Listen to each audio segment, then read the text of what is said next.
Today is our first snow day, which is the 16th of January. We've had quite a lot of snow overnight and it's still snowing now.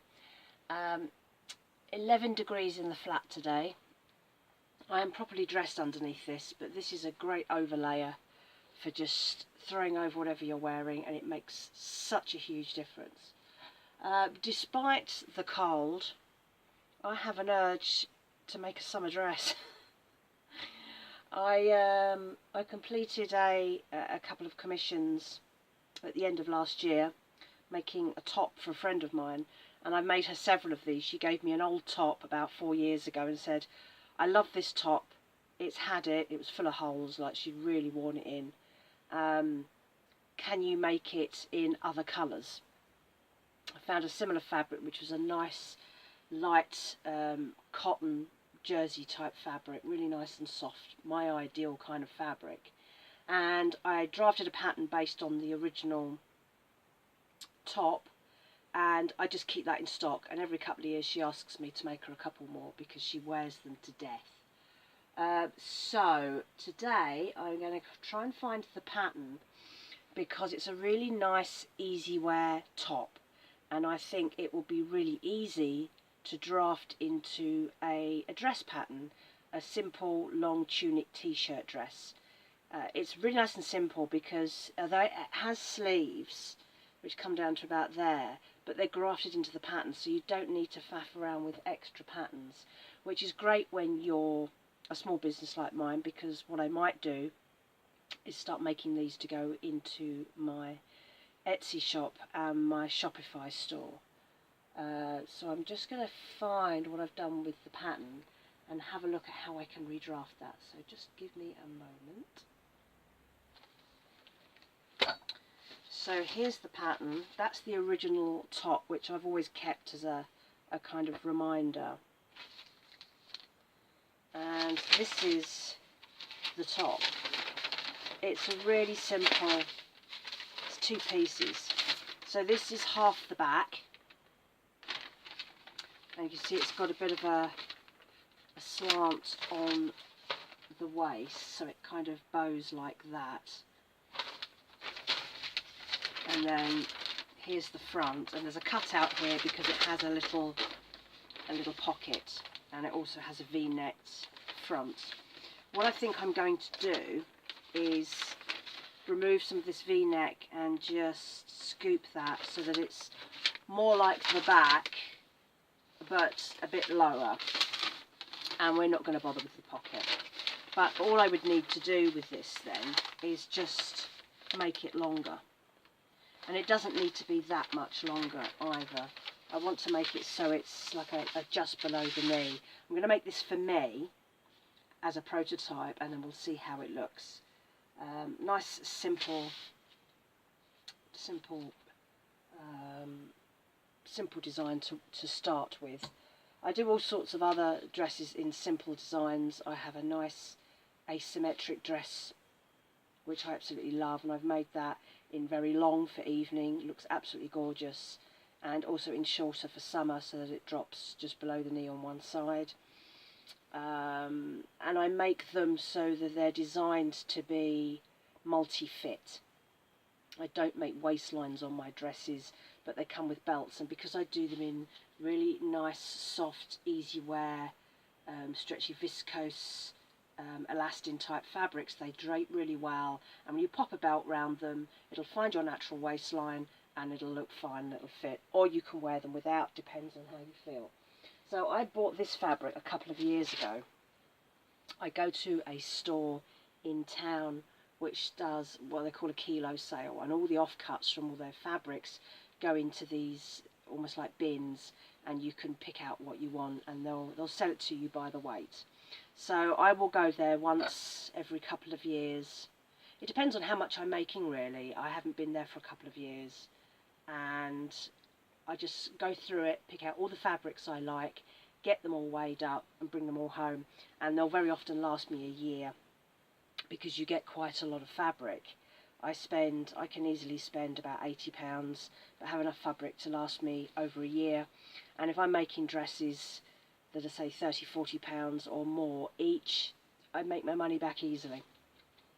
I don't have much left at the moment, and I haven't been making a lot of dresses because the industry's been very stagnant this last year.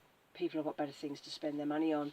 I was reading an article that said that people are really reining in their luxury spends, and they're buying themselves little treats. And the article said that they were buying specialty coffees and mobile phones. Apparently those are little treats. Anyway, so this is the fabric. It's floral, but it's like a nice stretchy jersey style fabric which will hang really well. This isn't my kind of pattern normally, but as a prototype that I can then put in my shop, that's fine.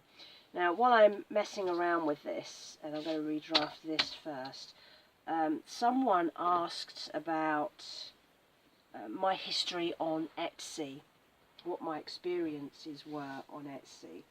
So I'm going to talk about that while I'm doing this, because my Etsy history is a bit all over the place. So I started my business when I finished university in 2012, and I went to university to study fashion. What I really wanted to do is to retrain, because before that I had been a self-taught costume designer. So although I was working full-time in offices, evenings and weekends, I was making historical dresses, and I would make them and then try to sell them. The market over here for historical costume is even worse, because people want really nice dresses for 30 quid, and if you're doing a dress properly it can take weeks to make. They use an awful lot of fabrics. I did a lot of Georgian costume, a lot of Victorian costume, and they take time and effort. So I made a decision in about 2008 that I was going to stop doing the costumes and move over to fashion, but I needed to train properly because I'd never been taught how to pattern cut, how to use an industrial sewing machine. I didn't know how to pattern draft. I couldn't do anything. I'd learned everything from books, and I started making costumes and dresses when I was about 12 at home, and that's how I'd always worked it. So yeah, so I went to uni, came out in 2012, knew that I wanted to run my own business, started that. I got onto an enterprise scheme attached to the university, where I spent a year getting extra training after the uni. So they taught you how to do your accounting, spreadsheets, how to set up a blog, all that kind of stuff. And you got some money to do that. And you would be paid in chunks over the course of a year, provided you attended enough workshops. But it was really, really useful. I mean, I use all my spreadsheets now. I know how to do my accounting, self-assessment, all that sort of thing. So it's been really handy in that respect. So when I ended my costume business, I had a ton of stuff. I had rails full of historical costumes that I'd made, some originals I collected, study pieces, and it had to go. So I joined Etsy, and I basically used it in 2012 to sell everything.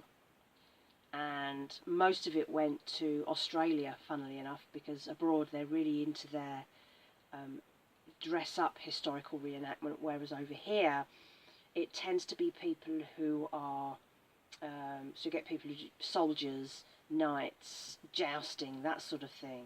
And for the women, because I tended to focus on women's costume, the women would be villagers, serfs. So they weren't in posh costumes. They were making their own stuff out of cheap, cheerful fabrics. So there was no need for me. It wasn't worth my effort. So that's why I transitioned from costume to fashion. I need to cut myself a length of pattern paper, because I do everything on paper. I don't do any designing on computer. A roll like this will last me years. So I'm just going to cut some off so that I can redraft this into a longer What I might do is just graft an extra piece on that I can stick on separately. That might work. That'll save me some paper and some time. We'll give that a go. Just need to do some measurements now.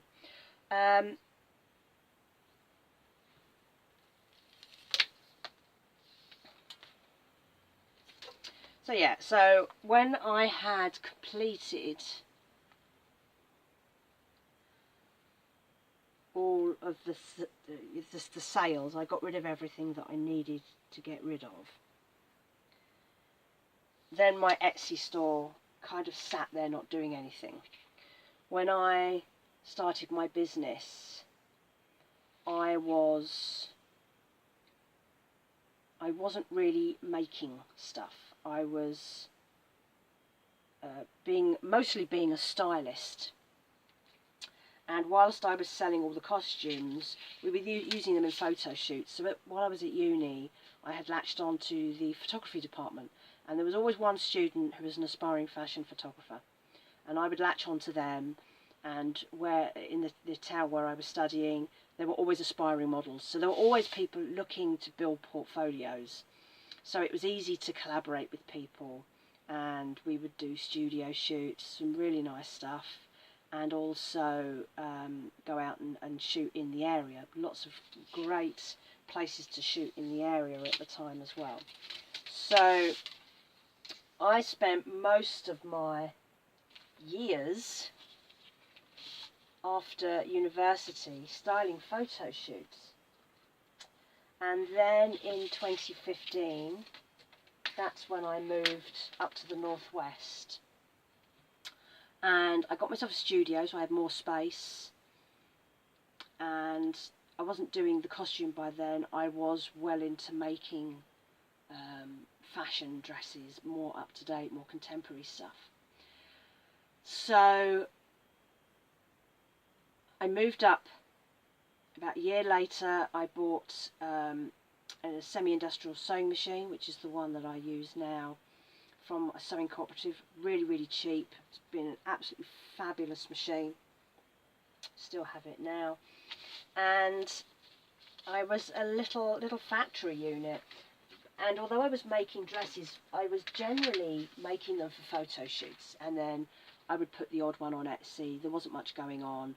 I would sell them to people I knew. I was doing a lot of bridal commissions, altering bridesmaids' dresses, things like that. And then I got the job part managing the building that I had my studio in, so I didn't need the work. So I was enjoying I had enough money, had enough income, and I was just playing around, enjoying building my portfolio, which means I've got a good body of work which shows what I can do, and that was fine. That was fine until 2018, when the owners of the building sold up, and the building got bought out by a property developer, and basically in the April I had got this flat, and by October I'd lost the studio, I'd lost the job, and I was here. It happened like that. It was so fast, and I was here. So I was starting again from scratch, but I had all this stock. So that's when I started to populate my Etsy store. It was really in October 2018. So I'll show you a graph on here now. It shows that the traction and the original selling of the costume, and then nothing happens, and then suddenly I'm selling on Etsy, and suddenly it went from not being something I needed to being my only income stream. And it really went from everything to nothing, and then wow, I've got to start here from scratch. So that's what I've been doing, and ever since then it's been a case of cultivating my Etsy store, building on that, selling the costume, and then of course selling the costume, selling the clothes that I'm making, and then of course the pandemic happened, and by then I had been taken on by another mentoring scheme that was based up here. It was a pilot scheme. So I had a mentor to help me with ideas, and it was really timely because we were in lockdown.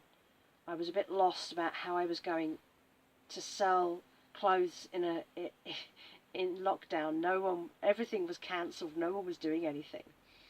And this trend started where people were stuck at home, their jobs were closed, no one could go out, and people were self-entertaining, and crafting was one of the things that they did.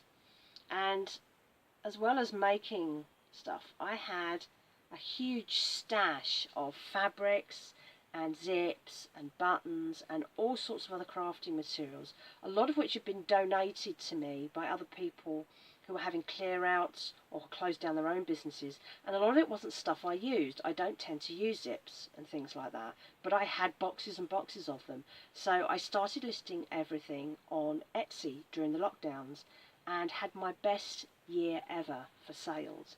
The crafting stuff just flew out the shop, and I was selling it everywhere.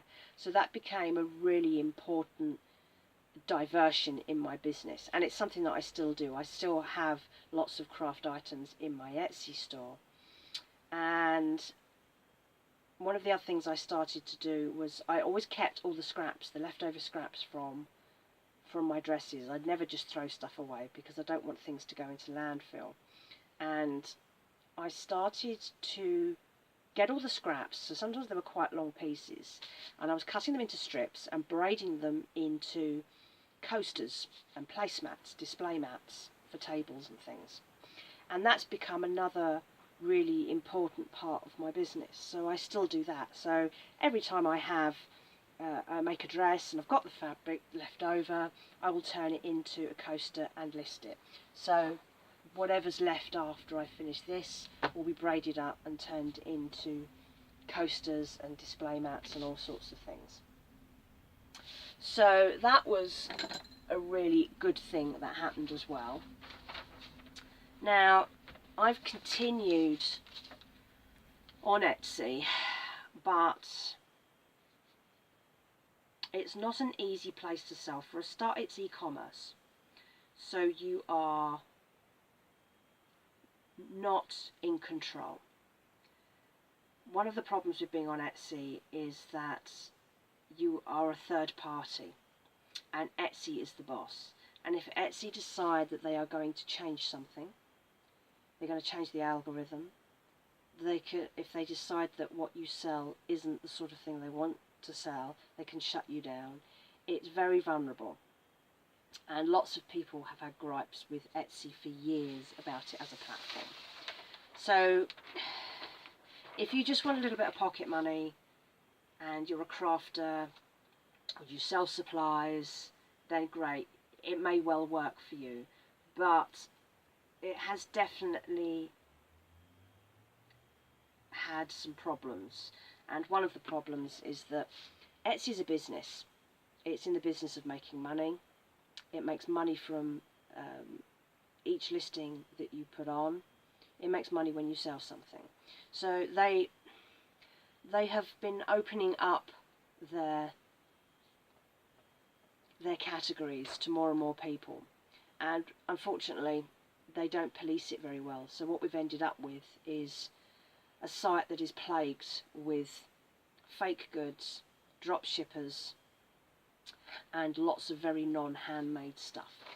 And it's really hard to make a living where you're constantly being undercut by businesses that shouldn't be on there. So that causes a lot of problems. And I started to feel quite vulnerable that, well, what happens if Etsy decides to shut? If something happens, let's say something happens and the whole place shuts down, or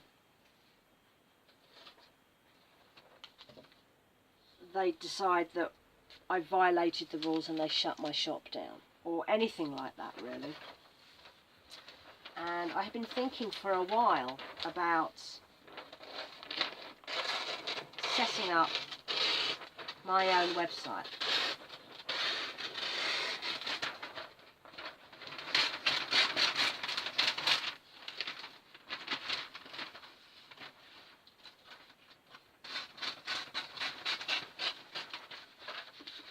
And so last year in March I opened up a Shopify store, and I have been allowing a lot of my Etsy listings to expire, and I've just been keeping everything on my Shopify store and keeping like all the clothes and the jewellery and the coasters are on the Shopify store, but I keep a small selection of items plus all the haberdashery on Etsy. Although I feel more secure in terms of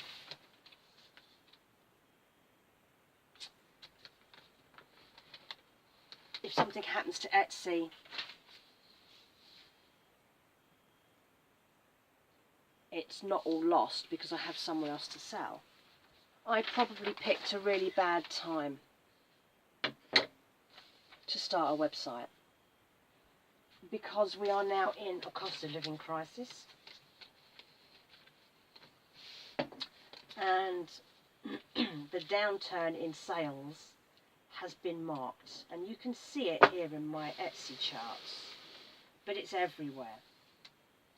And this is why I have ended up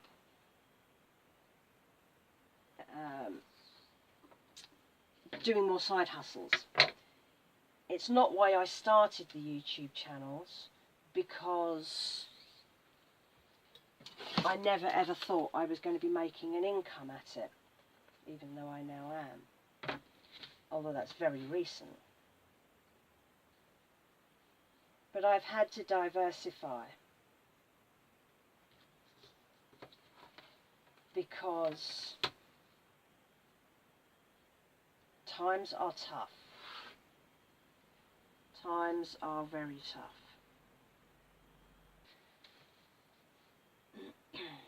But instead of worrying about it, because there's only so much I can do, I have opted to keep enjoying what I do, which is the crafting. And work on my other side hustles. So I have the cleaning job, I have the YouTube, I have the vintage sales, and all the savings interest, all the other little bits and pieces.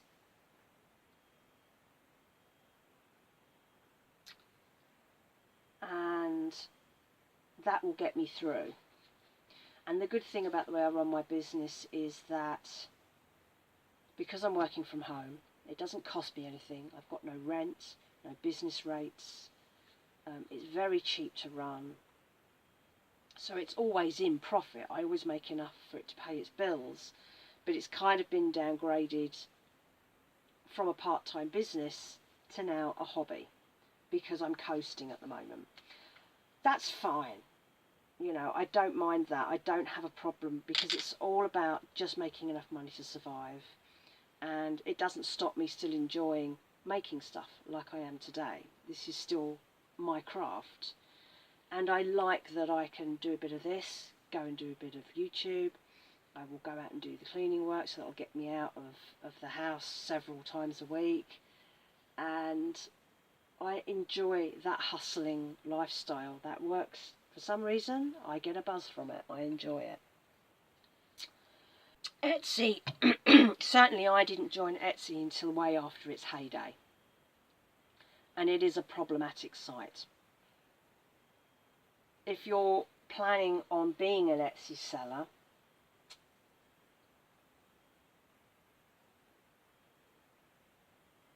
I mean, I would think carefully about it. Don't do it because you think you're going to make loads of money. If you happen to be a crafter and you make stuff and you're looking for a new outlet, go for it. It's a lot cheaper than trying to sell at a sticks and bricks market or in a store. It comes with the lack of hassle, and it's easy to set up as well. And of course you get protections from Etsy. There's payment protections. If you sell abroad, it works out all the overseas taxes for you, which is one really good advantage. If you do sell overseas, it'll do all those conversions and claim all those taxes on your behalf, so you don't need to worry about it, because that's so complicated.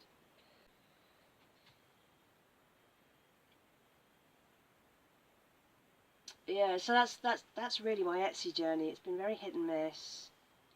It's always been there as a little bit of a lifeline, and like all the side hustles, it's just another way of making a few quid. But I certainly wouldn't say that it's a major income stream anymore. I hope it's been. I don't even think this has been a useful talk, but it's been my personal experience. Um, as I say, I wouldn't be selling there if I was relying on the money, if I really needed the money. But if I'm a crafter anyway, and I'm producing stuff, maybe just for fun, maybe you knit because you like knitting, maybe you make resin jewellery because you like making resin jewellery, and then you have all these things and you don't know what to do with them, sell them. Why not? If you're making handmade, or you deal in art supplies, crafting supplies, you'll probably do okay. I'd be very careful about selling vintage, and don't be a reseller. Don't infringe on copyright or trademarks, because they are always watching. The big companies are always scanning places like Etsy and closing shops down. And Etsy is starting to pull up its socks on this now, because it's realised that it hasn't got a great reputation when it comes to dealing with trademark infringements, and there are a lot of sellers out there who are ripping other people off, and it's got to get tougher at that, and it isn't. And I think that it's now realising it has to change, so watch this space. So yeah, so that's my Etsy journey really. I think that I'll put up the little graphs and things you've already seen, which give an idea of how up and down things have been, and how what goes on in the economy and in the world really does have an effect. And it teaches you how to get good at negotiating your way through stuff, how to pivot, how to quickly change what you do.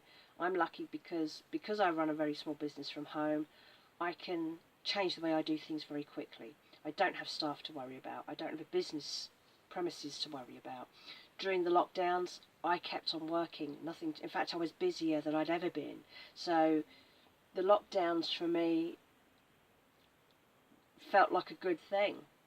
I had a captive audience. I was making money. What can I say? I was one of the people who did make money, and lots of people did make money during the lockdowns. And they were often small businesses, or businesses that were small enough that they could find completely different ways to work. Like small, small breweries who could suddenly do home delivery, and anyone who could class themselves as an emergency service. So anyone who was supplying people with food, with drink. The post office was still open, delivery services were still running. So like me selling online, I could still go down to the post office and send stuff. And of course now we have things like in-post lockers, so you could keep selling if you were like selling on Vinted and things like that. It's about thinking on your feet, and I think going forward, generally, if you are a small business, it is about thinking on your feet and changing with the market, finding the gaps, and being able to diversify in whatever way you need to just keep making money. It's as simple as that. The bottom line right now is, are you making enough to live on? And it almost doesn't matter where it comes from.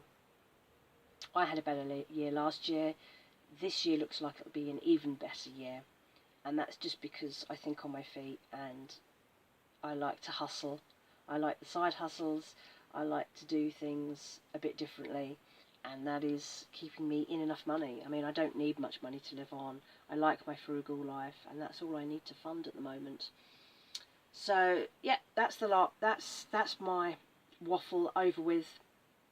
I didn't have much direction when I was planning to do this post, and as you can probably tell, I kind of lost my way a few times trying to recount